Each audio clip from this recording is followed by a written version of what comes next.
Hello everyone, I'm Kibitz and welcome back to Satisfactory, where we are starting on our next space elevator project. Or should I say started, by paving the entire desert over here. And then we started covering it with hundreds of machines, roads, and other crazy infrastructure projects. And to be honest, today is going to be a lot more of the same, except instead of dealing with solids, we'll be grabbing liquids. And instead of going beep, we shall go chew. As we start to bring together all of the infrastructure for the factory. But first, some housekeeping. In fact, a lot of housekeeping. All of the existing train tracks and belts over there, they gotta go. And also I have big plans for that random brick over there, which currently entombs our old starter base. So lots to plan, lots to build, and plenty to destroy. So let's just destroy all of this first. This is all built by past Kibs when I first started this playthrough, because I was like, oh, we're definitely gonna need like, I don't know, 100 different belts here and a train system, right? Wrong. We have a bit of a change of plans here for this biome, so all of this now just gotta go. Along with any infrastructure you see in the distance, like that train station, all the stuff that's going on over there, yeah, deleting it. Because our big plan for this project is to make kind of an industrial open air hellscape where we have machines and belts and trains and movement going on all over the place. And ideally, we'll follow the terrain to some degree. So random SkyTrain stuff? Yeah, no. You gotta go. But you know, I was appreciating what you're trying to do there, past Kibs. A noble attempt, but alas, it's gone. Similar with this tomb here, you gotta go too. Inside again is our little starter base, and I was like, hey, why don't we just throw it in a box and then it can kind of be like a historical monument? Because I don't want to delete it, it's cute. And it has historic value. But it's not very cute or provide any value when it's just inside an ugly box. So no more box. Then we have the whole problem of, you know, it looking like a red barn in this giant industrial hellscape. Doesn't really fit the vibe. You picking up what I'm putting down? So we're gonna be renovating it instead. We'll try to keep the original look as much as possible, but you know, we'll make it kind of blend in here. So the red, no matter what, it just gotta go. We'll make the front like concrete, and then, you know, since it is a storage room inside, this is our first storage room by the way, maybe we could even use this. We're gonna be working in this desert for a long time. This would save me a lot of back and forth if we just actually use this place. So aside from the whole concrete look, we'll keep the interior the same. But yeah, no, we could just bring some items in. It's just basics like concrete, iron plates, wire. We just have a few weird things like fuel, alclad aluminum sheets, steel, etc. So we're gonna have to probably bring in our worldwide project train. We have a train that goes around the world delivering a lot of those common goods. So we could have the train kind of just come up this track, go over this way, and you know, we got a decent amount of space here for like a station. And if I remember correctly, our project train has like 7 different items it's bringing around. So we'll need 7 free platforms. It's 3, 4, 5, 6. And then we hit a wall. Unless this wall just doesn't exist. This foundation might not be directly on top of the terrain, and then, whoa, look at all that space we can use. Perfect. Yeah, we can just add the last station right next door. Also, you might be wondering why I didn't just build at this level up here. And that's because, again, I want to try and follow the terrain as much as possible with all the projects we do. So I'd rather have the train down here. We are going to have to do some significant adjustments around here, though, to make this work. But it will. And the most important thing is, this can go away, and what we can have is kind of this train kind of trench down here. So the train will run beneath our feet, and we can walk at the level we're at over to like a hypertube, or over to the storage room and all that jazz. And the train will never get in our way, hopefully, maybe, unless it crashes. Well, that sounds like a future Kibs problem to deal with, am I right, or am I right? So that scoots, awesome. Maybe we can widen the trench a little bit. I don't know, throw some belts in there, some extra decals. Figure it out later. Yeah, generally speaking, good idea. Also, oh man, This is where we originally had our first hypertube cannon. And now we can put it back and use it again for all the nostalgia. And we'll make it super powerful so we can go over to the nuclear power plant if need be, in case, something happens there. Not like it ever would, right? All right, the hard part of this whole project, renovating this. We already know it gotta be concrete, or else it's just not gonna fit in. Like the red barn look, it ain't it, Chief. So let's see how we can design the front. Maybe since we have these pillars up here, we could have another pillar that would just go up. Same thing on the other side, so it's matching. And then on the roof, we can have this zoop into the sloped section up here. And that could be pretty cool. Maybe we could change the roof into asphalt? It's a bit, no. What if it was concrete? You know what, I'm getting ahead of myself. How's that even look like in general? Bad, very bad. All right, this is why we test ideas out before committing to them. And you know what? After going through this over and over and over again, I've realized we can't have this sloped roof up here. I really wanted to keep it for kind of like the historical purpose of it all, but man, I just can't design around it, man. It just always ends up looking like a barn. Like you have the giant barn door, then you have the silly little roof, and nah, we're gonna square it off. That's just how it's gonna be.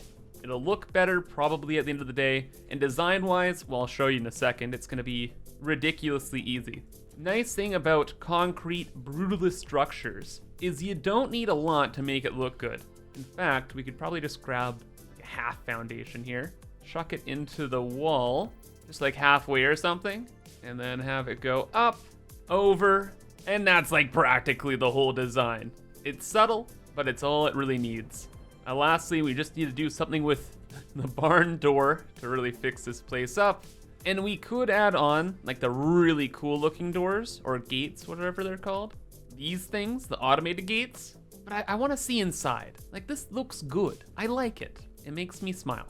Instead, we could probably just get away with some beams. Gotta love them beams. And finally, we just paint it black to match the rest of the exterior, and it's not bad. I think I can work with this at least. For the rest of the area, we got to do a lot of painting, a lot of design, the whole 9 yards. In here, in this weird space, I'm gonna be working a lot here, so we're probably gonna have a bunch of project bins just for throwing stuff. So we'll have them fill the space, like so. Then we can change the texture beneath them. It has like some caution lines around them too. Nice. The normal foundations, pretty boring.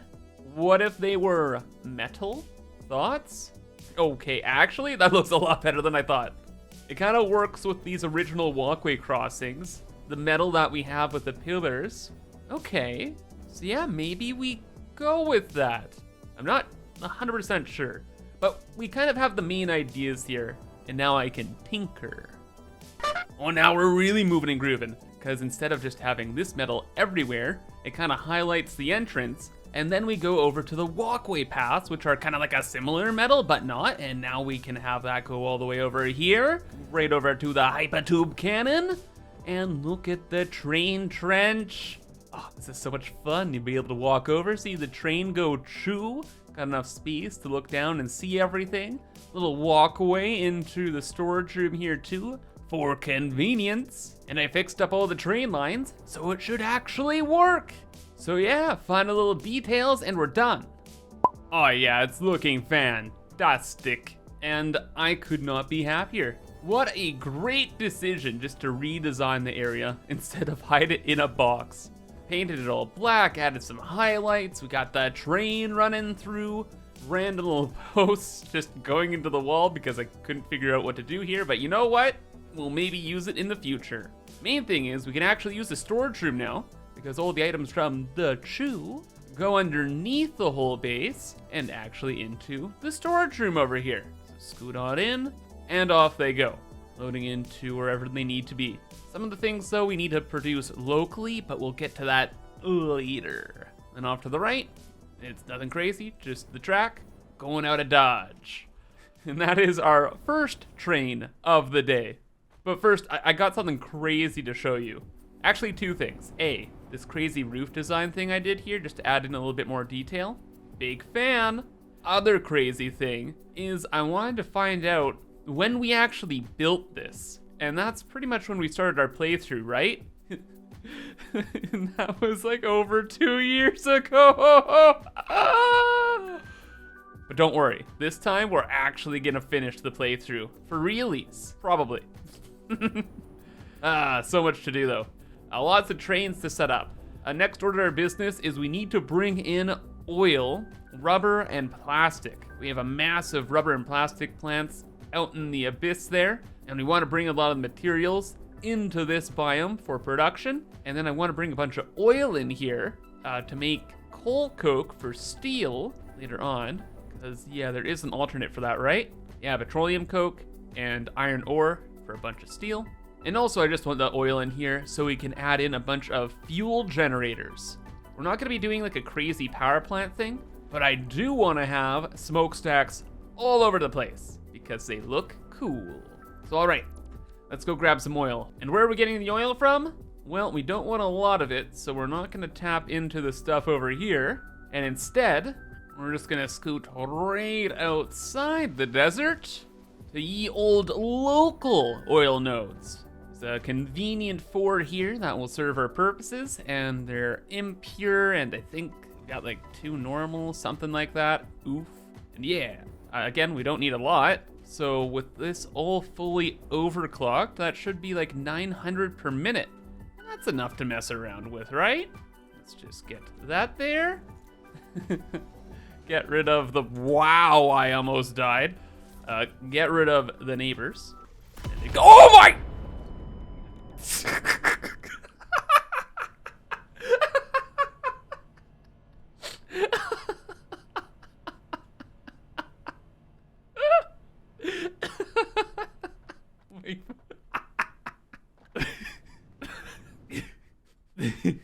Oh my god, you guys. Okay, let's try that one more time. I'm so happy we caught that on camera though, because let me tell you, that is my #1 way I die in this game nowadays, is I throw a nuke and then the enemy fires at the exact same time, blowing it up right in my face. So let's be smart about this from now on, eh? Okay, back to the oil memes though. We are gonna be transporting all of this stuff back to the desert via trains. And we're not gonna be packaging the oil either. I really like fluid cars in this game. They're awesome. They look cool, and I want to use them. So we're gonna set up just a nice basic little train station here, and we're going to pack the oil into a fluid car for the aesthetic. So if we dock, loads up, and I can show you how cool they look because I pretty much never use these. And for good reason. Because you see, they are logistically the worst thing in the game. This massive fluid thing only has 1,600 capacity for crude oil. And 1,600 fluids equals what in normal items? Only 2 rows of any kind of container. Or to better visualize all this, that amount of items in a normal freight car with solids looks something like this.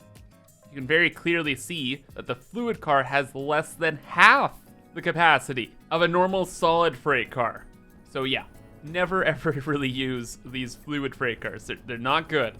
If you're ever transporting fluids via a train for whatever reason, for the love of anything, package the fluids. So yeah, screw common sense, rule of cool, we're doing things the fun way. And the station is built, very plain, very boring, all painted black, but ready to go. And we are going to be doing something that's probably gonna be a bad idea. But I'm going to bring in all of the other trains into this biome with 1 track, which means trains will be leaving and entering the desert biome via this 1 railway here, which will make for some interesting logistical challenges, probably. Oh, you might be wondering, Kibs, why don't you just have the oil train go back and forth and use the other train station that's like a normal loop configuration for everything else? And trust me, I tried. I wanted to have a train track that just goes straight through here, straight through the wall, and then into the rest of the biome. but then it had to go up like this little hill type thing, like this, underground, and then also like aesthetically from the front, I didn't really like it, so I was like, you know what? Let's make my life a living nightmare. Okay, cool. So we're gonna go with the one-track design. Where do we want to bring everything? Well, the rubber and plastic we actually need for production. So we'll bring that, I suppose, somewhere in the center of the desert. Like over there? Ooh, or right over here. This is gonna be perfect. This is just wide enough, right? Yes, sir, it is. We can add like a walkway to the left there so it's not just floating, and we're good to go. Oh wait, we actually need to get stuff out of this train, so let's bring this a little bit further back so it's in line with that random hill. And then we need 5 more freight platforms to unload all the goods. And you know how we're kind of on the theme, I guess, today of fun but terrible ideas? Well, here's another one. We're going to unload both the rubber and the plastic from one train stop. Good idea, bad idea, terrible idea. But it can actually work, and we don't really need that much rubber and plastic here. So I'm sure it'll be fine, and future Kibs will be like, wow, great job, me. I can't even say that with a straight face. It's gonna be a nightmare, but it'll be cool, and that's how we're playing things. So the rubber will be stored there, plastic will go in the next 5 bins, and in between, we're gonna have to set up some smart splitters. So each freight platform will have one, and then off to the left, I guess we'll just send the rubber. Center can be plastic, I guess. And then the last one will have to be overflow, because say the rubber has filled up all the rubber bins, right? Well, then all of the rubber will get stuck in the freight platform, and the plastic won't be able to go to the plastic bins, and then everything will collapse. It'll be a turbo nightmare. So yeah, we're gonna have to have a lot of belt work in between here. We'll make a little bit of space, and it'll be fine, probably. And right now, we can focus on the train tracks. With the train tracks, again, we wanna do the one-track design, and we want the tracks to be going all over the place. Because the tracks will have trains on them, the trains will add movement to the area, and then everything will look great. Hopefully, by the end of the day here. All right, that just goes down over that way. Leave that there parked for future Kibs. Next thing is we need to find a place to drop off the crude oil.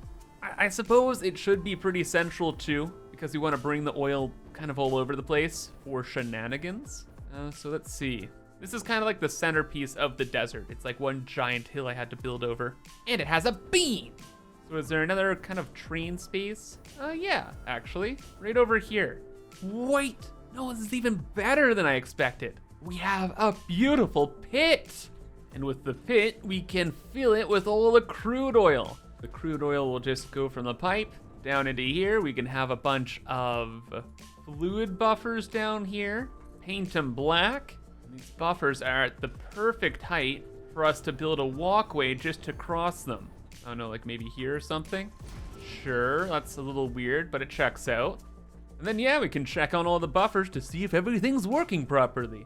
JK, of course not. We just want it to be aesthetically pleasing for the beans. Look, he can't stop staring at it. He loves it. Right, bud? You better believe it. You know, I gotta say I'm loving this too. I finished belting all of the rubber and plastic stuff, and it's looking all right. But I forgot to add in the overflow line, so I'll get to that later. Whoopsies. And then the oil area, well, I thought of a cool idea. Some of you already know what's happening here, but some people are like, Kibs, what is that? And that, my friends, is a oil water tower. Yes, there is a mechanic in this game that I do not use very often because generally, for a lot of the projects I do, it's not very efficient. But for this, it's perfect. You see, head lift is pretty peculiar in this game. When it goes down, you usually need a pump to bring it up. However, if the fluid is starting above another area, you don't need to worry about head lift at all. So what I've done here is I brought all of the oil up way above the entire desert into a water tower, or oil tower in this case. So now after this tower, we can do anything we want with all of this oil without having to worry about pumps. Like we can literally just bring this up to here, up to there, and all the way back down. And through none of this will we need any pumps whatsoever. and the oil flow rate will be perfect because the pipe starts up there. And I guess this is some kind of like pressure mechanic. I don't really know like the game stats, how it works, but it works. A lot of people do this water tower stuff, and it is like really, really handy in some niche scenarios. And especially in small scale situations like this, where we only have like what, 2 pipes? Oh yeah, for sure. Very good idea. Just keep in mind though, that the head lift will reset if you put a valve down anywhere. Valves and other pumps reset head lift to 0. So say we have something like this, we throw on a valve here, it will stop the pumps in its tracks. You can actually see that via the animation there. So yeah, just keep that in mind when using water towers. You don't want to mess up your entire system. With that all done and explained, let's actually start using some of the oil. One of the first things we're going to do is we're going to make fuel. We're going to make packaged fuel and use that for the whole truck system throughout this biome. Can't really waste any coal because we're going to need all of that for steel. And a lot of the rest of the oil, again, is going to be for like other projects. So we're going to make a mini diluted fuel plant here, which means we're first going to make heavy oil residue. Polymer resin will be recycled into plastic, I guess. With all the heavy oil residue, we turn that into diluted packaged fuel, which will just need some packaged water in the residue. And then GG, because the polymer resin we're making in the first step can be turned into plastic with some more water, and the plastic can be turned into canisters. So the whole thing's gonna be very, very simple. And it could be even more simple if I wasn't worried about aesthetics. See, I really want to have a lot of refineries, or at least quite a few refineries around here spread about, because more smokestacks is more fun. Wherein we can completely avoid the whole packaging step if we just use the blender and use the better diluted fuel recipe here. Well, I mean better as in it's easier to use. I think the ratios are all the same. But I digress. All of the heavy oil residue needs to go somewhere. So, like I was saying, I want to spread things out a bit. I don't want to go too far. I don't know, over here? Sure, this could be our little diluted fuel plant. I think we will need 4 of these. Yeah, I built like, what, 3 of these heavy oil residue things? So that's 120 heavy oil residue. That will go into, yeah, 4 diluted packaged fuel refineries. So that pipe will come there, go over this way, and then we'll have that enter all the refineries, of course. I need to leave a bit of space though, because we still need to have the packaged water running through here. So we'll set up 4 packagers, then 4 constructors, and just set up all the recipes. And then we need just another set of 3 refineries for making all of the plastic. And we'll probably just do some kind of recycling thing, where we make all of the polymer resin into rubber, but then recycle the rubber to make more plastic in these 2 machines. With the recycled plastic thing here. And again, for these recipes, plastic to containers, fill the containers with water, water goes to there.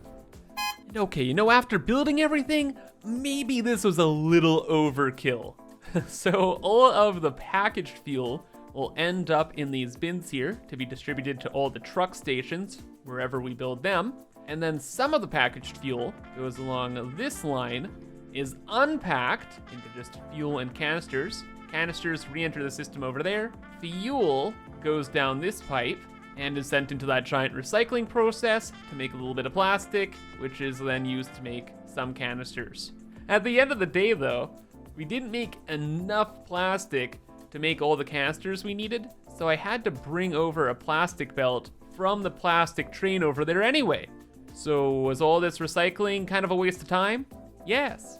But did we make a cool little feature for the area? You better believe it. So hey, I'm fine with that. Problem now is getting the plastic here, because we have the drop-off point for the plastic, but we don't have a loading point for it. Because yeah, for whatever reason, ImKibitz was like, yes, let's get this entire rubber plant done here. Complete with, the outbound train stations to bring the rubber all over the planet. But then when I was setting up the plastic plant here, I was like, hey, forget about it. And just dumped it in a bunch of awesome sinks. So thanks, past me. A little bit annoying of you, but it's not too bad. All we have to do is reroute these plastic belts underneath here, and we have a train station already prepared. So we'll bring the plastic, I don't know, down here, through there, and decorate this underground area. What's more annoying is this plastic production problem. All of these belts should be full. Where is my blue? What seems to be the problem? Which one of you guys aren't working? Like a lot of them, okay? You don't have fuel, huh? Really? Is it because of the pipe? Okay, it seems to be. Sometimes there's just a weird junction, so maybe we just have to fix that. Maybe over here? Yeah, because we have the fuel there, that's fine. But wait, it's not moving here, huh? Because it can't get up this? Oh, it sees 0 flow rate. You know how before I was talking about valves resetting the head lift? Yeah, it seems Past-Kibitz forgot about that very important thing. And what I've done here is I've measured out all the fuel, but then I have all these valves to do so. Because of that, the head lift is reset, the fuel tries to go over there, but then as I try to make it go up the wall, there's no head lift to actually do that, and the whole system doesn't work. Classic Past-Kibitz move. At least it's a really easy fix though. Oh, and another good thing is that that was the only problem with the plastic. So now it's all running fine, no issues, and the train station downstairs looks pretty cool. All nice and blue, fitting the theme, walled it all up, got rid of most of the trees, and most impressively, I connected all of the walking paths through the normal factory downstairs here. So you have a big staircase that goes up the tower, staircase that goes down, and I even added in a staircase over this way that goes and overviews the diluted fuel stuff. See, this is the easy way. With the blenders, much easier than the packaging. Imagine throwing in, I don't know, 100 belts into a system like this. It's not a good time. But almost 5,000 plastic will be. So all we have to do is set up the chew, paint it blue, and make sure it doesn't hit any goo. I don't know, I'm not a rapper. Off it goes, it's done. Same with the rubber train, it's already on its way. And unfortunately, I gave up on that one-track solution I was going for earlier. And instead now, we just have a normal loop. There's an inbound and an outbound lane. And I was trying to avoid this because of the nightmare tracks that I had to set up over this way to make it all work. But it does all work, and I guess it looks pretty good. So at least I can say that we are done. And everything is working just fine. And overall, nothing was really like that difficult. It all just took a bunch of time, which is why we are done for now. So I hope you guys enjoyed, and thank you for watching. But have a fantastic rest of your day, and bye-bye.